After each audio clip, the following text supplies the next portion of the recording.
ઓલપાડમાંથી ઊભા ડાંગરનો પાક કાપી ચોરી। ઓલપાડ કરંજ રોડ પર આવેલું છે ખેતર, જ્યાં હાથીસા ગામના ખેડૂતે ડાંગરના પાક વાવણી કરી છે। ખેતરની વચ્ચેના ભાગે કોઈ અજાણ્યા ચોર ઈસમ ડાંગરનો ઊભો પાક કાપી ચોરી કરી ફરાર। ડાંગરના પાકના ચોરી મામલે ખેડૂત દ્વારા પોલીસ મથકે અરજી કરવા તજવીજ। ડાંગરના પાક ચોરી થતા ખેડૂતને નુકસાન।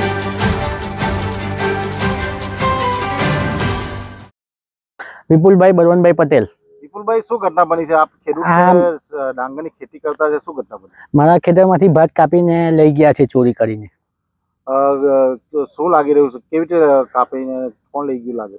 અમે દાંતી કાપીને લઈ ગયા છે, નીચેથી ઘસીને 70 જેટલા ઠુમરા છે। એમાં અડધી ગુણ જેટલું ભાત થાય છે, એમાં અમારો 500 રૂપિયાનો ભાવ ગણે તો 1500 રૂપિયાનું ભાત થાય। કાપી ગયું છે કોઈ ચોર? હા, ચોરી કોઈ કાપી ગયું છે। ક્યારે ઘટના બની? સાંજના 5 વાગે શનિવારે। ક્યારે જોયું તમે? મેં શનિવારે જ જોયું છે, સાંજના 5 વાગે। કોઈ ફરિયાદ કરી છે મામલે? હા, ફરિયાદ મેં અરજી લખી છે પોલીસ સ્ટેશનમાં।